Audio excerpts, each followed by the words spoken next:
Hello, Canucks fans. Welcome back to another episode of Canucks Conversation, brought to you by Bet365. My name is Dave Quadrelli.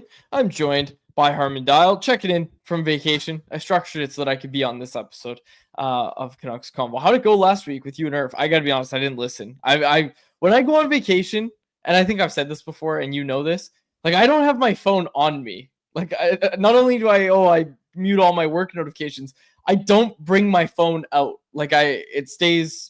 And I don't use it. Like I don't sit and scroll the Instagrams and stuff. I just leave it at home. I leave it at home. It's the best. Try shutting off your phone for a day. If you don't have any work obligations, just shut off your phone. Especially the line of work you especially are in as managing editor of Canucks Army, you constantly have to be hyper aware of every notification in case it means news is breaking, which is different than some people's jobs where like their phone is not so much business related. And so I can only imagine the anxiety that pops up with every notification as you're going out throughout your day. And so when you disconnect, the peace is awesome. And I mean, not even just a day, like for anybody that let's say has a job that involves their phone, you put it away and, for an hour or two as you go and I don't know, go swimming at the pool or go for a walk or whatever. It's the most peaceful feeling in the world. So yeah, I mean, to answer your question, went well with Irf. We're really glad the Joshua trade happened because it gave us news to talk about. We were kind of we're like, how long could we talk about the schedule? Yeah, I remember I texted Irf. I'm like, okay, well, this is going to completely change our plans. Like, is there anything else you need from me before the show? And then we worked it out. It ended up being a really good show. Yeah, great job. I'm sure you guys crushed it. I want to talk about the Joshua trade because this is my first chance to talk about it since I left. So before we do that, I want to make sure I mention our Super Chat charity partner this season, the BC Mental Health Foundation. You want to make sure your question or comment gets on the show, hit us with a Super Chat. Proceeds from our Super Chat go to the BC Mental Health Foundation, changing the face of mental health and addiction by supporting breakthroughs in care, public understanding, research, and knowledge exchange. Jacob, we talked about Family Feud. We're going to play it on today's episode. It's coming up shortly. We're going to do it. We're going to finish the show with a JPat interview. We pre-recorded that one with JPat, but we're going to finish the show with that. But with Family Feud, you came up with a good idea. Because this is Harman and I's last episode together until September. Harman's taking August off, but I'll be off Thursday when we do our next episode. Irf and Harman back on Thursday, but then Harman and I aren't doing a show together until till September. We're going to call this is the season finale of Family Feud of the BC Mental Health Foundation. Is that what we're talking about? This is the season finale of Family Feud. So whatever record you guys get, that's your record for 24-25. And we'll start it up again. I'm thinking we might do a couple one-off feuds in August, especially if JPat's co-hosting with you. Yeah. Jeff likes feud. We'll get you and Jeff playing together, but just practice, just reps. Just practice, exactly. We'll maybe do some different questions on there too. We'll try some stuff out. But then yes, back September, we'll be going to training camp again. I think maybe that's probably when we'll launch it. We'll do episode 1 live from training camp. Fingers crossed everything works out for that. All right, here's the Canucks Convo schedule coming up. We're taking all of next week off. No show next week. Then there's going to be a show August 6th, August 13th, August 18th, and then not again until after Labor Day because I'm getting married. So I've got some stuff going on, and Harman's got August off. So taking some time off, but wanted to lay that out. So this is our last episode together, which means it's my last chance to talk to you about Dakota Joshua for a while. I saw the trade. Getting off the money was important for the Canucks for whatever reason. They wanted to get off that money. I get it.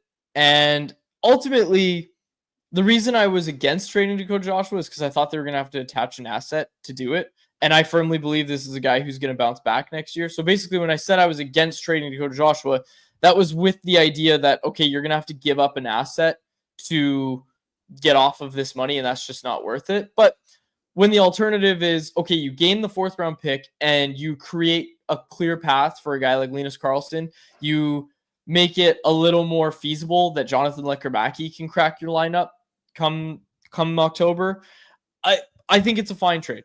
I probably wouldn't have traded Dakota Joshua at the end of the day. I really do think he's going to bounce back, but I also, let's be realistic. What does the Dakota Joshua bounce back look like? 18 goals. Like 18 goals is high. Like 15 to 20 goals. I'm not saying Linus Karlsson can do that, but I'm also not saying Linus Karlsson can't do that. And of course, it's at a fraction of the cost. So I look at it and just say, like, okay, like, yeah, the Canucks could have maybe benefited from keeping Dakota Joshua, but if it didn't cost anything to get off that money, it gives you some flexibility. They're going to be able to go out and do something extra to address some needs. Jack Roslovic is still out there, obviously. I like that trade. At the end of the day, I think it's a fine trade to make. Yeah, fine is the best way to kind of describe it. The return as a 4th-round pick isn't anything to necessarily write home about, but we'll see what they do with cap space. I think this is a point I mentioned with Irf last week. With Evander Kane coming in and looking at Kane as a player that could play with Garland, when we talk about a Dakota Joshua bounce back, if Joshua isn't playing with Connor Garland, what does a Joshua bounce back actually look like? Does he even get to the 15 to 20 goal range in that kind of scenario? Because the Canucks winger situation is very fascinating, where they have a lot of second and third line caliber wingers, but they don't have like the true first line caliber guys. And so when you look at Connor Garland, you would look at him and go, on a contending team, he'd be the perfect third liner. But realistically, on this Canucks team, he's probably in your top 6. Probably on like if you have a Paterson-led first line, Garland's probably on your second line. And in that case, was Dakota Joshua really going to play in your top 6? Exactly. Probably not, especially with Kane coming into the fold. Kane gives you some of those same net front scoring chops, that power forward frame, except he's a better player with a higher offensive ceiling. Now, what do you think of Garland playing with Paterson? Garland, Kane, Paterson. That could work too. Yeah, I mean, I think you can definitely try that out. I think the main thing I want to see with Evander Kane is I want to see him with drivers, so that he isn't like, he can just mesh in as a complementary score. And so that scenario works too, because Paterson and Garland, between the two of them, you're not putting a lot of play driving sort of expectation on Kane. So yeah, that could work too. But the point sort of being, opening night, I didn't see a scenario where Joshua was going to play on a line with Garland anyway. And in that context, what does a Joshua bounce back look like? I think Garland was really instrumental for Joshua's success, not to mention he shot, what was it, over 20% in that 18-goal season. Yeah. So to me, I like the trade from the Leafs perspective. It's going to be good value for them. It's a good bet. But I wonder if away from Connor Garland, Joshua is more of just like a pure bottom 6 grinder who chips in with closer to maybe like the 10 to 14-ish goal range. Rather than playing with Connor Garland, you looked at him and went, oh, could he be a middle 6 guy? But I think away from Garland, and especially when you see some shooting percentage regression, it might just be more of a pure bottom 6 option. And that's still a valuable player because of how heavy he is, his physicality, the forechecking.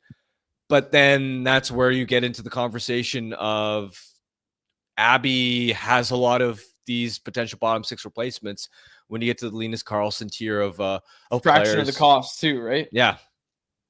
Fraction of the cost. Like, that's the other thing to keep in mind. These guys are going to come in and take up like a third of what you'd be paying Dakota Joshua. Also, Drew O'Connor, right? A lot of people, I saw some people saying, why would you, like, they didn't like the O'Connor sort of extension because it meant giving up Joshua. I actually like Drew O'Connor more than I like Dakota Joshua. Now, what we saw of Joshua in the 2023-24 season when he was playing with Garland is better than what we've seen from Drew O'Connor so far. But again, both of those players away from Connor Garland, which I think is the scenario we would have seen this season if both had been on the roster. I think O'Connor can do more on his own. They're similar impact players in my mind. They're different stylistically, where Joshua is a lot slower. And even when even in his first 2 seasons as a Canuck, when there weren't, when he wasn't dealing with, the cancer and the injuries, he was still an up and down player in terms of his consistency and his physicality would sometimes, come and go as well. Whereas I think with O'Connor, his foot speed is elite. He isn't as physical as Joshua, but I think he's a better forechecker. first and second man in. He's more consistent in terms of winning those puck battles back, and he's a cheaper cap hit guy. Plus, I think he can give you more offense than what he showed after arriving in Vancouver. So I don't buy the O'Connor extension was a mistake because that meant they had to trade Joshua Engel either, because I think Joshua can do more for you individually because of how fast he is and even the zone entries. Like, I think he just does more kind of driving play, even though the point production doesn't necessarily pop on paper. The only way I'd say it's a failure or it's a mistake is if they had to attach an asset to Joshua, which I thought they would have. I thought they would have had to attach an asset to Dakota Joshua. So the fact that they didn't, and I'm sure there were teams that they checked in with. I'm actually sure of this. There were teams that they checked in with that were like, no, you have to give us an asset if you want us to take Dakota Joshua. But the Leafs weren't one of those teams in the end. And to go back to the O'Connor angle, you really do hope that you can get him closer to the mid-teens kind of goal scoring range. He scored 16 in 2023-24. So not far off what we're talking about with Joshua and an 18-goal season. Now, it's worth mentioning that in that 16-goal season, I think he spent a fair bit of time playing on a line with Malkin because the Penguins were just so thin on wingers. So maybe 16 goals is kind of like closer to the ceiling of what you can expect from O'Connor. But he had 10 goals, this past season. I think that's you want him to slot somewhere between like the 13 to 14 goal range if you can. If you can get 15, that's amazing. But that's a way to sort of mitigate the loss of Joshua, is if you get the best version of O'Connor. And for O'Connor, the work ethic is going to be there. The defensive reliability is going to be there, the forechecking, the speed, all those things. But can you get him closer to the 15 goal range rather than the 10 goals he had, this past season? Yeah, absolutely. I love it. Anything else you want to talk about before we get to feud and an early anyone else today, where we'll have more time to talk about stuff? No, let's move on. Let's do it. Jacob, this is your warning that we're about to play Family Feud, because apparently you need those now. Take it away, technical producer Jacob Lazar.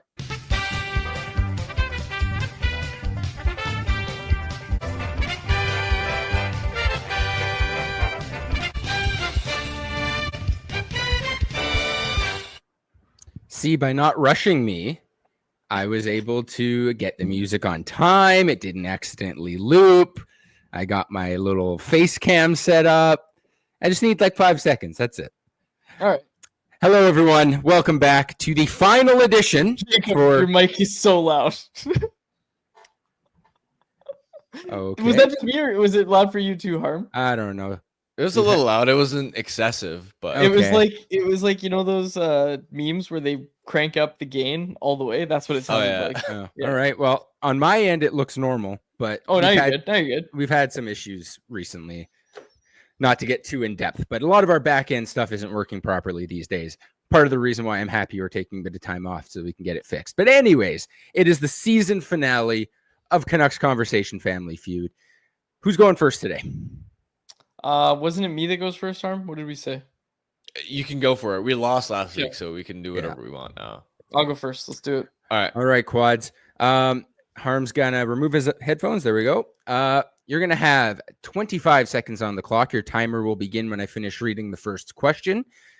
If you can't think of a response, say pass. We'll come back to it at the end. Quads, are you ready to go? Yes, sir. For the final time in the 24-25 season, here is your first question. After tearing through his local league for a championship title, Harmon is hanging up the pickleball racket in pursuit of other sports. Which sport will Harmon get his next piece of hardware? Soccer. If one current Canuck was suddenly 7 feet tall, who would you want it to be? Nils Höglander. How many times will the Canucks make the playoffs in the next 5 years? 2. If the salary cap didn't exist, what would Quinn Hughes get AAV in UFA? 15 million.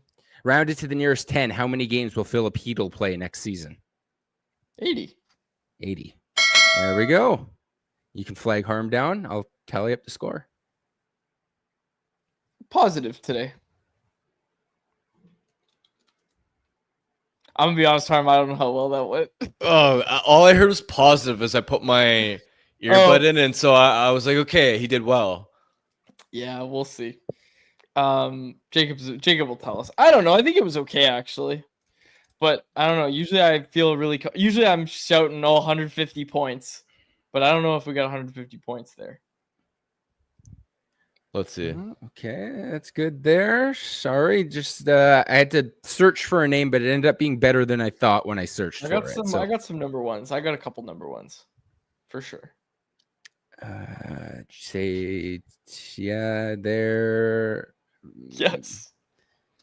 I didn't like that facial expression from Jacob. There's gonna be a big spread on a lot of these. Like the number one answer is gonna be worth like 20 points on a couple of them. Yeah, but then there's a couple where there's some really big number twos. So as long as you guys get those number twos, ooh, that's a tough one there. Okay, Quads, was it a big number two? Would you say? No, you got 30 points. 30 points? What? Jesus. That's you did the not worst Family Feud performance we've ever had. I'll wear that. That was bad. I'm sorry. You did not I'm on vacation mode. You did not get a single top 3 answer. What? Yeah. Oh my god. Or sorry. That's okay. Hold on. Sorry. No typo. You did. That's like hard to do. You got a number 2 answer, and I typed it in wrong. You got 50 points. That's on me. Still not great. That's still terrible. Yeah, that's still like the worst first round we've ever had in this game. That's crazy. Okay. So yes, you got a number easy 150. They're all on the board, but I thought I don't know. All right, we'll go through it after. That's so funny. Okay. Yeah. Okay. No, hold on. I made a couple mistakes. So you still only got the one top 3 answer. It was 60 points. People are gonna say I'm gifting you points here. I promise it's a mistake. Just count again. Let's maybe it'll keep up to 80. Yeah, talk about another 10. But it's still only 60 points. Okay. Okay. I can guarantee this is correct now. All right. 140 is a long shot, but it's not impossible. Whereas 170 was literally impossible. Yeah. Dude, the other thing to consider, you have every single number 1 answer on the board. So the problem is, I mean, I would hope so. The problem is to win, you guys needed some number 2s, and you did not get any. You got 1 number 2 there, Quads. But, all right, Harm, you're gonna have 30 seconds on the clock. Trust me, you're gonna need it. Your time will begin when I finish reading the first question. If you can't think of a response, say pass. We'll come back to it at the end. If you somehow give one of Quad's answers, you'll hear the buzzer, and I will ask you to try again. I don't think you're going to give any of Quad's answers, though. Just my hunch. All right, Harm, you ready? Yeah, let's do it. After tearing through your local league for a championship title, you're hanging up the pickleball racket in pursuit of other sports. Which sport will you get your next piece of hardware? Soccer. Ooh, try again. Tennis. If one current Canuck was suddenly 7 feet tall, who would you want it to be? Quinn Hughes. How many times will the Canucks make the playoffs in the next 5 years? 3. If the salary cap didn't exist, what AAV would Quinn Hughes get in unrestricted free agency? 14.5. If the salary cap didn't, rounded to the nearest 10, how many games will Philip Hedl play next year? Games. 60. 60. Okay. All right. So Jacob, tally that up. I'll go through it with Harm. So I also said soccer. Yeah. I know you're that's the sport I'm playing now. You're like actually a champion at soccer too. You played it at the highest level. Yep. For your age group. I make it sound like I can tell that some people know the lore because we got a few soccers and we got a few beach crickets. volleyball, spike ball, and cricket. And we know Harm's been a cricket player in the past. Harm could win championships in any of those. That's the thing. Like you were a really high level cricket player. People know that, which is why I wanted to answer cricket as well. But soccer, didn't you have more success in soccer than you did cricket? Yeah. So all soccer was my answer. Let's go beach through volleyball these. In there? Spike ball? Beach volleyball got some votes. Spike ball was the number 4 answer. Harm, you got the number 1 answer, though. Tennis was the number 1 answer. Oh, nice. Sorry, I accidentally removed Harm. There we go. Tennis was the number 1 answer. Nice. Badminton up there as well. Golf. I don't know. Harm, do you golf? Bad at it. Yeah. Ultimate Frisbee was the number 5 answer. I could see Harm being an absolute stud at Ultimate Frisbee. I don't know how to. I can only throw the Frisbee the conventional way, not the underhand. Oh, the underhand. I can do the overhand. I got really good at the overhand. I can only do that too. Yeah. You can find success. You know what though? Ultimate, it's like you can play it like you're a football receiver where you're not doing very much throwing. You're just making the short passes, but you're the guy running deep down the field trying to catch. I think Harm could be. I think the point of this question is Harm could be good at any sport, and we all know that. If one current Canuck was suddenly 7 feet tall, who would you want it to be? Quads, you said Nils Höglander. He was the number 4 answer, tied for the number 4 answer. Harm, you said Quinn Hughes. That was the number 2 answer, worth 22 points. Connor Garland, the number 1 answer. Yeah, it was. I was like, it's either going to be Quinn or Garland. And that's one where you needed to get 1 and 2 because they were pretty clearly separated. Why would you pick Höglander over like Garland? Or Höglander's just the worst version of Garland. I went short guy. All right, he's first guy, which is why Garland was the number 1 answer. Other fun responses. Kiefer Sherwood. Kiefer Sherwood was 7 feet tall. Oh my god! I mean, he'd probably be suspended 4 or 5 times a year. He wouldn't be able to get away with the kind of hits he throws. And 5 people said Thatcher Demko, a 7 foot tall goalie. Will we ever see it in the NHL? Probably not. Their hips can barely hold up as it is. Like 7 foot tall Demko doesn't play another NHL game. I think that's the unfortunate part. Yeah. But hey, it's a fun question. Thanks for all the responses. Okay, how many times will the Canucks make the playoffs in the next 5 years? Here, you guys got the number 1 and the number 2 answers, 2 and 3. One person said 0. So whoever said 0, a little pessimistic, but hey, is that Taj?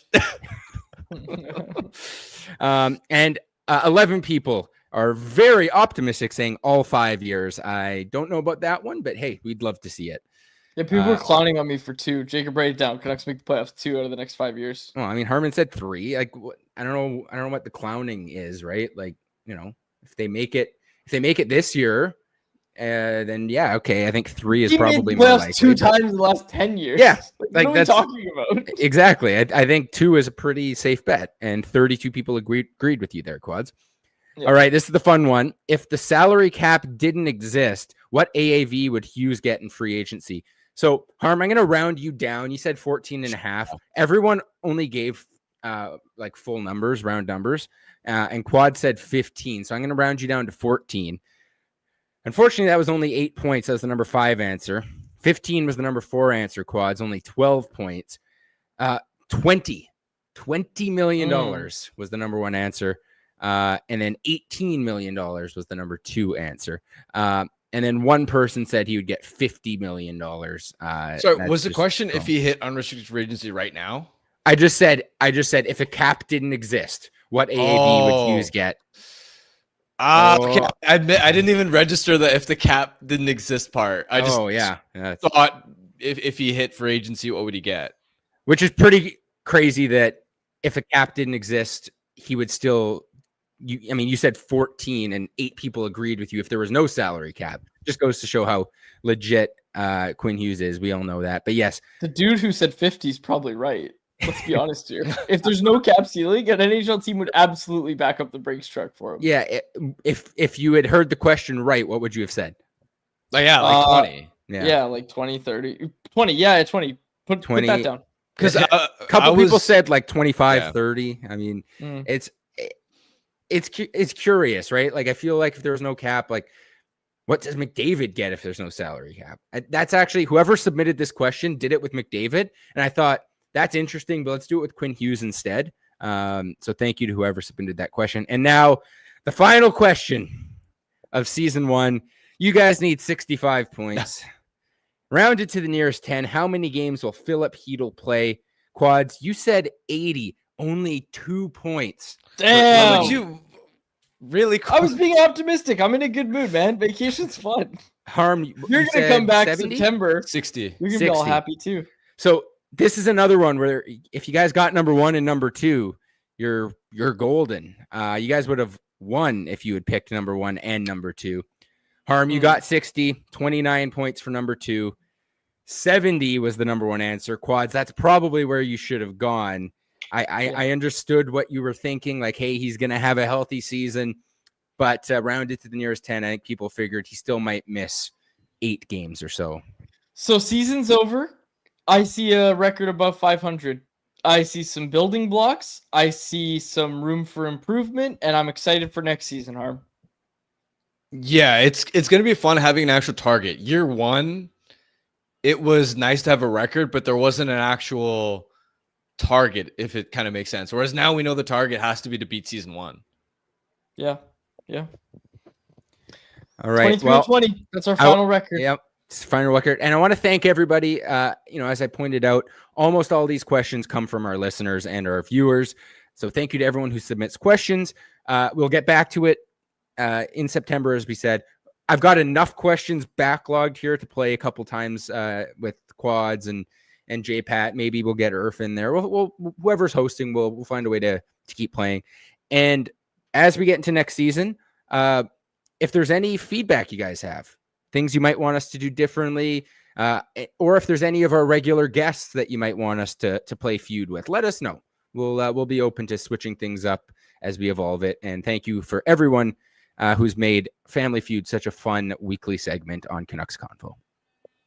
Couldn't have said it better myself. It is a lot of fun. I'm glad it worked as well as it has. It's a lot of fun. All right. You guys ready to hear about the Vancouver Canadians? Oh my gosh. Wow.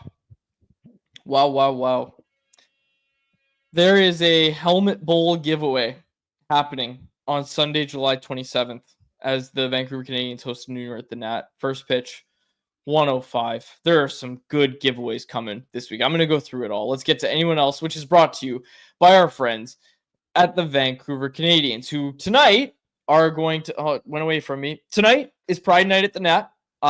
Thursday, it's Throwback Thursday, so they're going to wear those throwback jerseys. First pitch, 1:05. A rare Thursday, 1:05 start. Friday is also a 1:05 start, nooner at the Nat. That one, Safety Day and Hard Hat giveaway. Saturday, July 26th, it's a fireworks night. It's also Country Night. Country Night fireworks. There's going to be Cowboy Hat giveaway for the first 1,000 fans to get into the ballpark. And on Sunday, it's a family fun Sunday with a Helmet Bowl giveaway. Get your tickets while you still can, folks. Like I said, Jacob and I have been trying to get tickets a couple times. And, I've been trying a couple times. Jacob and I tried once, I think, together. And these games sell out fast because it is a really, really good time at the Nat. I hope there's still tickets available for the ones I just said. Yeah, I'm going Sunday. And there are tickets. Yeah, it's my birthday's on Monday, so going to a baseball game. Happy birthday, Sunday. Jacob. I didn't know that. Oh, no, I did know that, actually. Yeah, you definitely knew that. I did know that. But it's also Christmas in July on Wednesday with a stocking giveaway. They're going to give away a stocking giveaway. So Christmas in July on Wednesday, July 23rd, first pitch at 7:05. If you haven't been to a C's game yet, even if you have, make sure you head on out there. It's going to be such a good time. It's always a good time at the Nat. Got a lot of fun stuff happening this week. So head on down. Let's get to anyone else. All right. I was in the Okanagan this past weekend. You've driven to Penticton. You've driven to Kelowna. We've got training camp coming up in Penticton, so I'm gonna have to do this drive again. Nothing pisses me off more than people just forgetting and not really understanding how a passing lane works once you enter Chilliwack. Once you hit the Coquihalla, once you hit the Crow's Nest or whatever highway you're taking, Highway 1, whatever, people really understand that it's okay, if I'm not going to pass the person ahead of me, I should be in the right lane. And then it's once you leave Hope and you're heading back to the mainland, people just forget that. And even though that rule is still in place through Chilliwack, it just drives me nuts because there's always so much traffic and I see open road ahead of the person in front of me in the left lane. And I'm just get out of the way. You have room to go over on the right. I was this close to starting to be that guy that flips his lights at people to get them to move out of the way. I didn't do it because I was driving fast, but man, oh man, I didn't realize how much that pisses me off, but I already don't really like long drives. I get sore. I don't like long drives at all. But I really hate driving in the city is what I've really realized, because I don't hate driving when I'm out on the open road, when I'm out in, I go to the cabin and whatnot up north. When I'm up out in the city, it's just I'm oh yeah, I forgot no one knows how to drive here. And it just bothers me so much. I just have to think that people that don't understand and grasp that concept just don't have a lot of self-awareness in life in general. Yeah. I'm glad you agree. I'm really glad you agree with me on this, because I thought you might be oh, there's so many cars. Of course. No, because I don't use the left lane often at all, but there have been a couple times just if you drive on the highway a lot, where I'll end up in the left lane and forget that, oh yeah, I'm not really supposed to stay in this left lane because I'm not passing anybody. But you can tell really quickly, because just look at your rear view mirror and there's a guy coming up and tailing you, and you should take that as a message if you're in the left lane to get back in the right lane and let the person behind you pass. So even if you forget and by mistake end up there, which I have a couple times, you should have the awareness to know that somebody's trying to pass behind you, and so get out of the way. You're so right. You're so right. You know what my new move is going to be? I'm going to flip my lights at them, obviously, and then I'm going to crank up this part of the podcast where you explain that and talk about how they don't have self-awareness, and I'm just going to drive past them with my windows down, blasting that part of the podcast. Like, oh, I get what I did wrong now. It bothers me so much. I just had to get that off my chest. I love it. That's so funny. A lot of people that don't know how to drive. It's really frustrating. All right. I don't have anything else for anyone else. That was all I wanted to say. I actually really just wanted to come here just to say that. I'm just joking. Let's get to some listener questions. This is from Chris Favell. He said, I have a question or an idea. If a team's top star player can sign like they do in the NBA, where their contracts don't count against salary cap, would you like to see that in the NHL? I think is what Chris is asking here. I mean, look, as people who cover the Canucks, yes, of course, it'd be great. Give Quinn Hughes the $50 million contract that doesn't count against the salary cap. That'd be great. That'd be amazing. I didn't actually know this was a thing in the NBA. Do you know about this? The NBA salary cap is really complex. Yeah. It's really complex. Well, I really don't want to hear about it, but tell me. No, I'm not going to give you the whole rundown, but there are like mid-level exceptions and a bunch of it's super complicated, especially with the new CBA. And then there's like a luxury tax and different aprons, and it's really complicated unless you're a diehard fan, which like I casually follow the NBA. So I don't even fully grasp all of the salary cap rules. I think the simplicity of the NHL model works and is easy for fans to understand. So the rule specifically that Chris is talking about is the bird rule.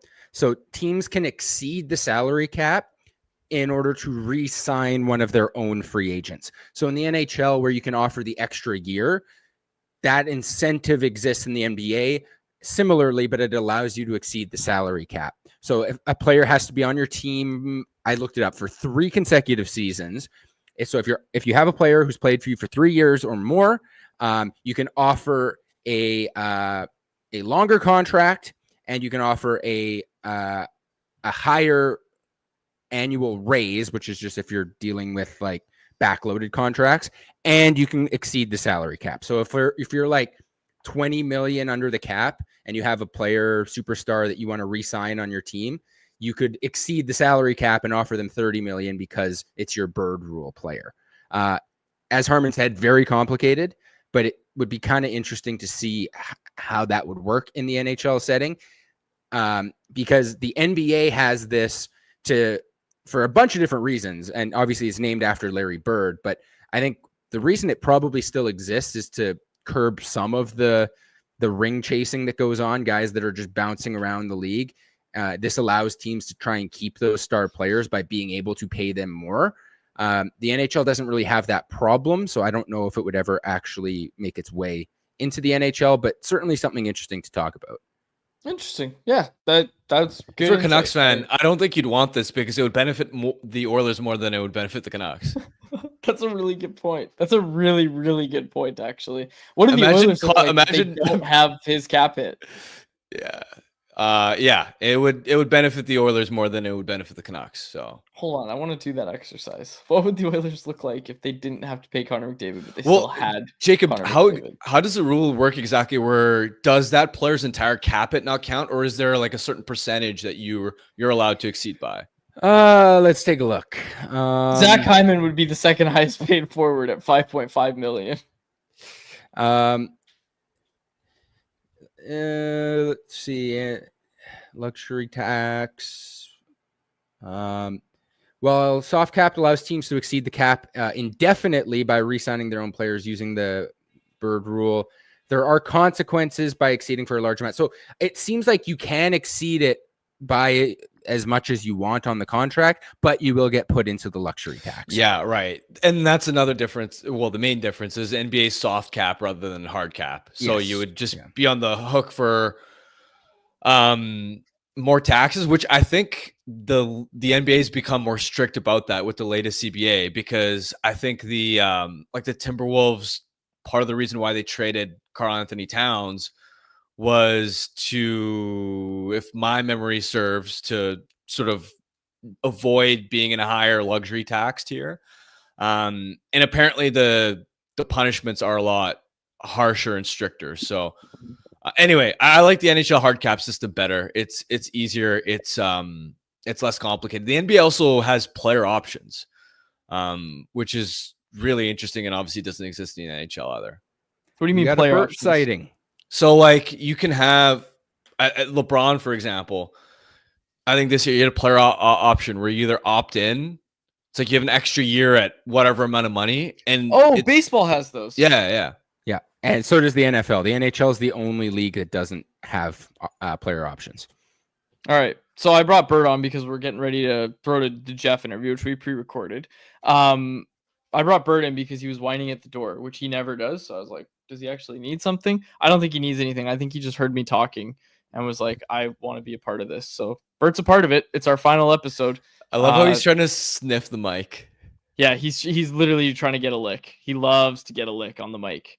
I've had him on the show many times, it feels like, but he didn't even bark. He was just whining, and I was like, all right, he can come in. He's been, and people notice that his color's changed. He's been on this show for a couple of years now. Like, I brought him on when he was like 9 weeks old, I'm pretty sure. I think as soon as I got him, I brought him on the show. So he was a little guy when he first came on the show, but he's here now. This one is interesting. I want to read this one. This is from S. Little Boston. He said, now with the cap money from the Joshua trade, what are your thoughts on the Canucks trying to get and trade for Josh Norris for 2C?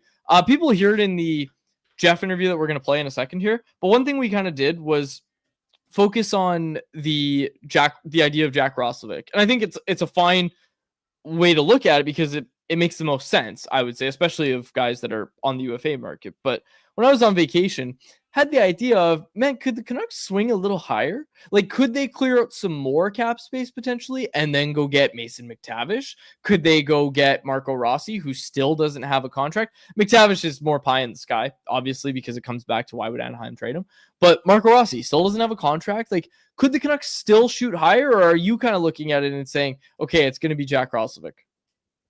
They can, and it's more about how patient are you willing to be if you're the Canucks, and do you think additional opportunities will become available in the middle of the season? I agree with you on McTavish, where I think that's a little bit pie in the sky, and even on the Rossi front, now that you don't have the 2025 first round pick that you can dangle, I don't want to see the Canucks trade their 2026 first round pick when we don't know how the team's going to perform next season. Okay.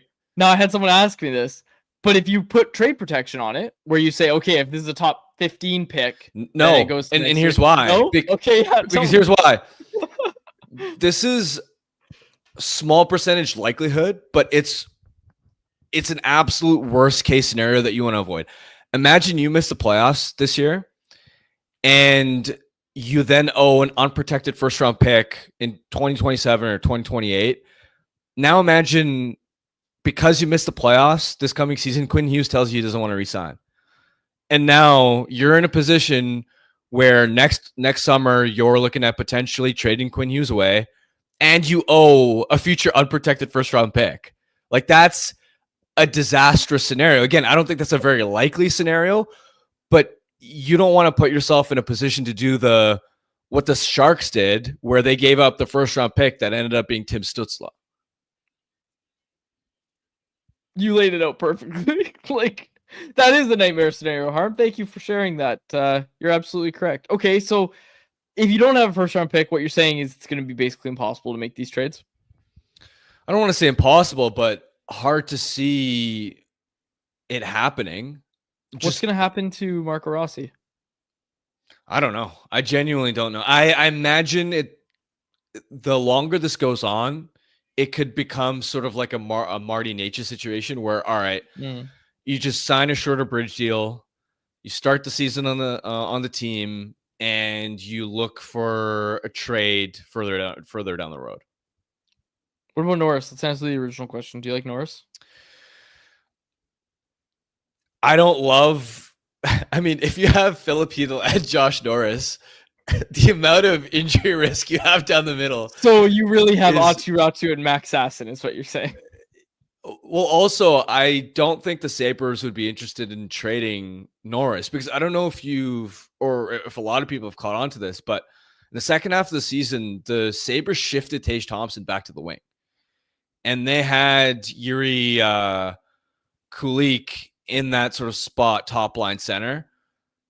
And so, like, right now they have down the middle Kulik, Norris, and then McLeod. That's not great center depth if you're, again, apparently committed to Thompson on the wing, which I don't think was a great transition anyway, but it doesn't seem like Lindy Ruff loves the idea of Tage Thompson at center. So with Thompson, so long as Tage Thompson is a winger under Lindy Ruff, I don't see why the Sabres would trade Norris, because I don't think they're that deep at center ice. Jacob put something in the chat here. Jacob, where'd you see this? Is Joshua speaking right now?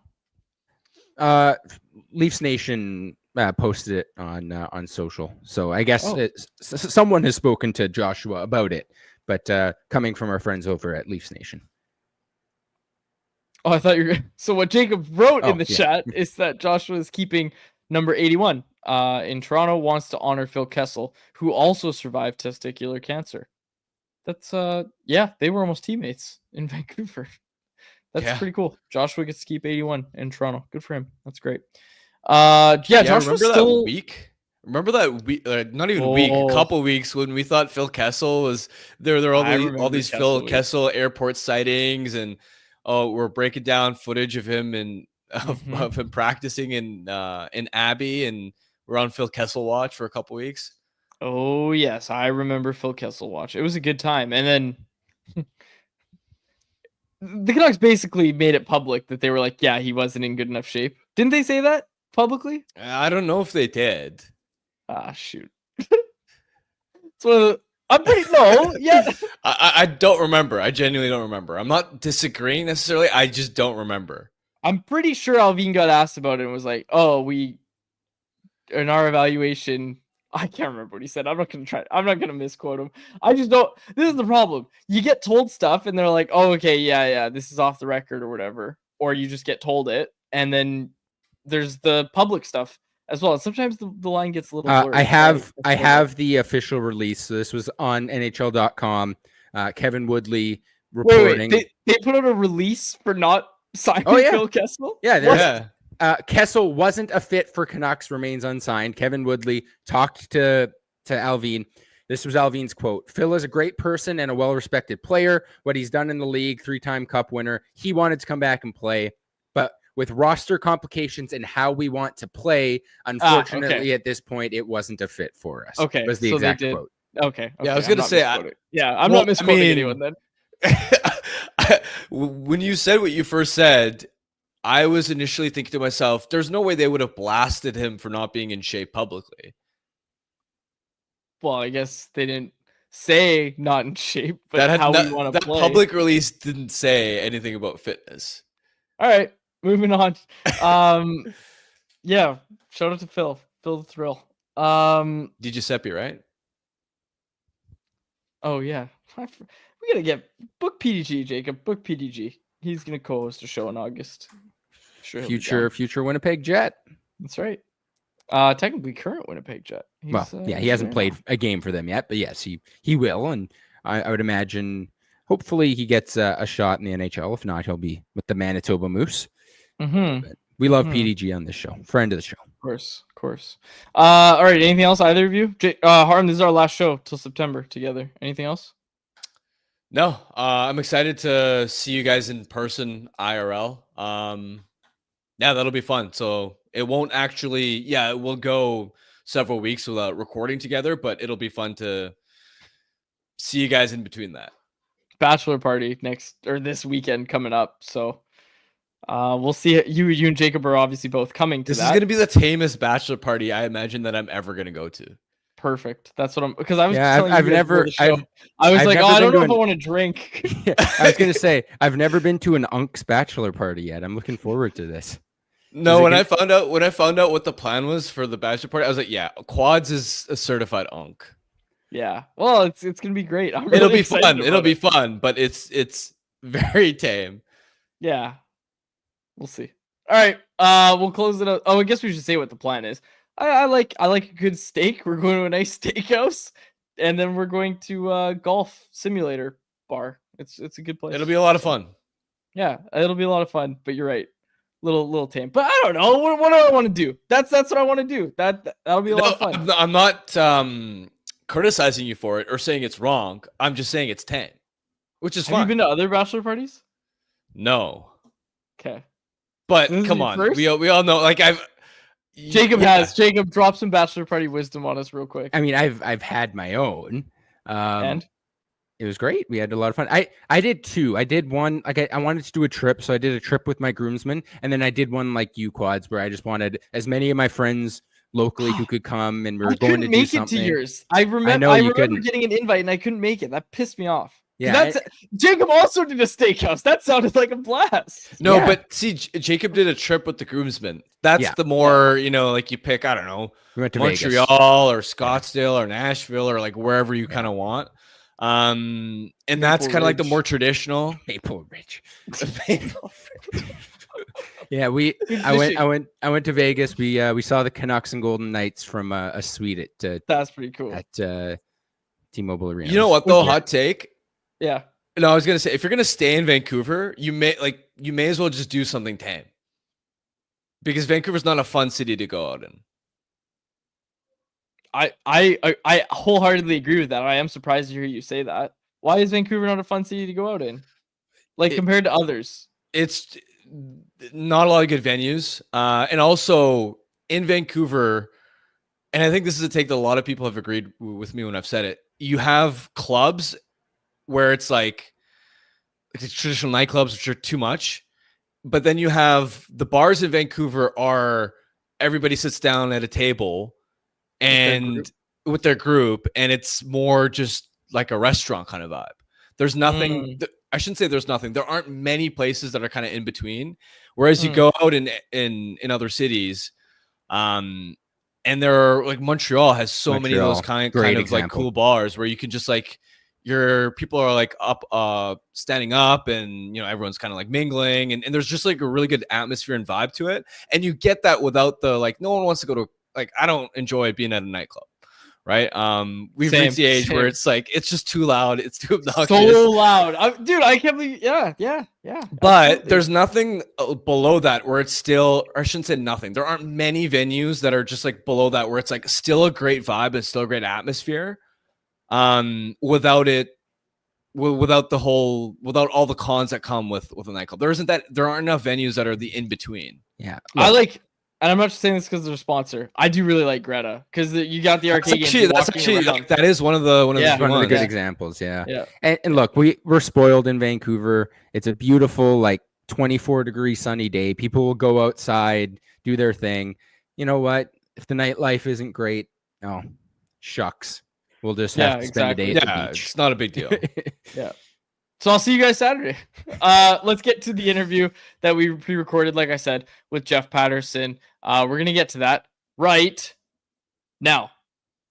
All right, joining us now is Jeff Paterson. He is a presentation of our friends over at Greta. Greta YVR will take part in Punch Bowl, Rose Disco, and Country Club Festival events, as well as host an official after party for all of those events. Coming up soon, the Stampede-style Country Week from August 5th to 10th, with tons of giveaways, contests, themed events, and country music. Greta's a great spot. Make sure you check it out. And as I've told you before, if you need a venue for a team building or summer social event, check out Greta. They've got the street food menu, the arcade games, and of course the bar.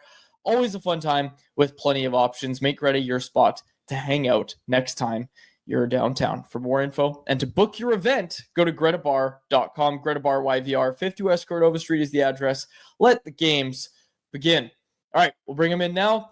Jeff Paterson of Rinkwide joins us now. Jeff, thanks for taking the time to do this. This is my first chance to talk to you since the Joshua trade. What was your reaction to the trade of Dakota Joshua? Well, my reaction was another trade. I was on holiday last week. We were in vacation up in the Okanagan.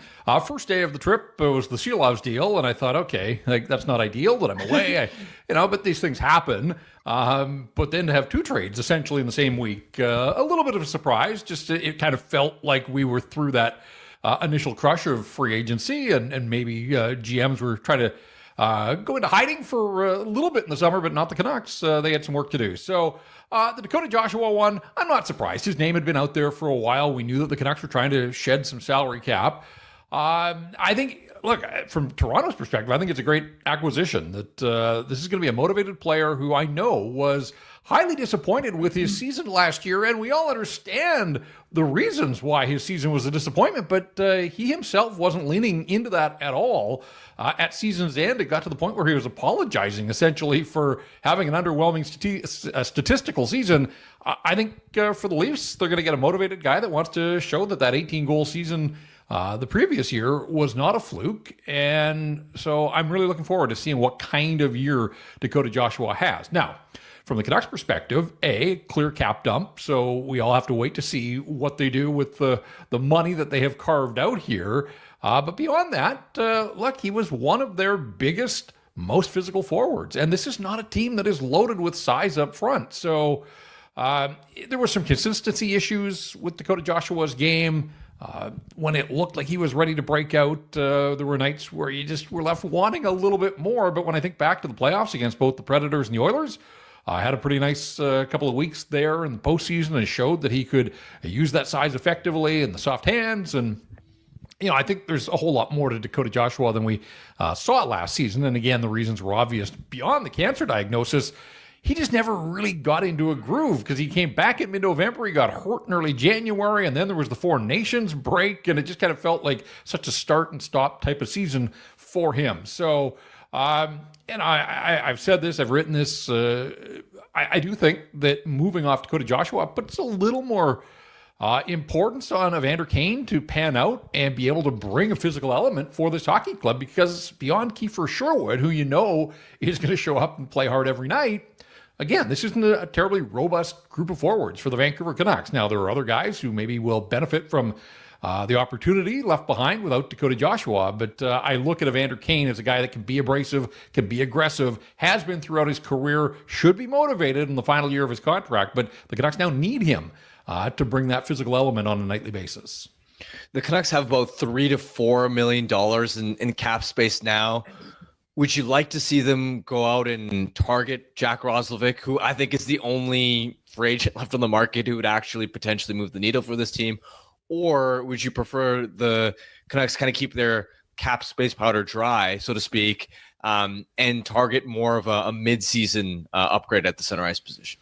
Well, I guess I'm a little concerned after last season where they accrued all this cap space and did nothing with it. I don't want any part of a repeat of that this is a group that needs to get better. As constructed, I think the Vancouver Canucks are back in that position of having to have everything fall their way. And, the first piece of that conversation is what Elias Pettersson are they getting back to start this season? And there's such an unknown there. And then quickly thereafter, it's Philip Hedl. So they need some help down the middle, without a doubt. And I think I would still be in on Roslovic. I guess I need to know the asking price. But as we work our way towards the end of July and he's still unsigned, I think he's losing leverage here unless he's hoping that there's sort of a mini bidding war out of desperation and panic at some point here among the teams that are pursuing him. But I think if the Canucks brought him in, a right shot center, a guy that, not a perfect player by any means, but I think he would address some of the needs that they've got at a pretty thin position, and that's assuming that everything goes well with both Pettersson and Philip Hedl. So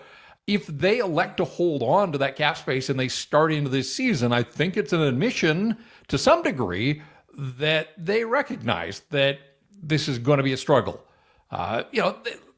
Look, nobody in the league matches up with Draisaitl and McKinnon, or Draisaitl and McDavid, but they're in the division. Like, that's just a matter of truth. And same with Vegas picking up Mitch Marner to go along with Jack Eichel. Like, that's superstar power that the Canucks just don't have in their forward ranks. They've got some decent forwards, But again, it comes back to everything falling their way and things going well for the Vancouver Canucks. And I think adding a Jack Roslovic would certainly strengthen that position.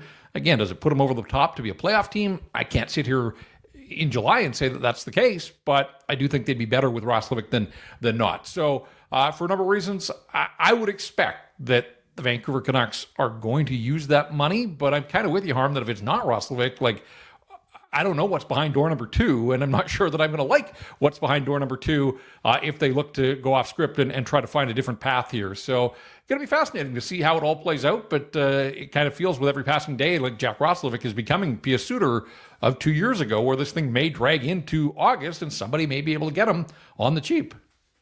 Jeff, when you look at this team right now, aside from a center, what's the biggest area you look at and go, okay, that's something to watch ahead of next season? Honestly, it feels like they are buying into the vibes, that the whole hope here is that they have cleared the air, that they've turned the page off JT Miller, that it's a fresh start. Even though Adam Foote was an assistant coach, he's stepping into the head coaching role here. And it kind of feels like with Connor Garland and Brock Besser and Thatcher Demko all recommitting to this hockey club and being paid handsomely to do so. But they've got guys that they feel want to be here now and want to be pulling on the rope in the right direction. And I think that the hockey club is hoping that they can get some mileage out of that. We'll have to wait and see if that is, in fact, like, how far do good vibes go ultimately when you're pushing for a playoff spot in a competitive Western Conference. But to me, that is one of the things that it got so far off the rails last year that there's no way that they can have a repeat of that. But can they get it back closer to where it was 2 years ago, where everybody felt good about themselves, everybody was contributing, guys were having career-type seasons? You can never bank on that, but certainly there is a hope that for players where there is room for improvement, that they're able to realize that. And then, again, so much in my mind, so much of it comes back to Elias Pettersson, and I just don't know. I want to believe that he's going to take all the criticism to heart, and these reports that he's having a fine summer so far, all that's great, but need to see him on the ice in September and then into October. And they need the star level Elias Pettersson back in such a big way. And if they do, that changes the conversation around this hockey club. If his struggles continue, well, then they're going to be in trouble. There's just no two ways about it. Essentially, the most significant thing the Canucks have done this offseason is doubling down on this group by keeping Elias Pettersson, by re-signing Brock Besser ultimately shortly after the July 1 window opened, extending Thatcher Demko, which was a dilemma up in the air, and Connor Garland as well.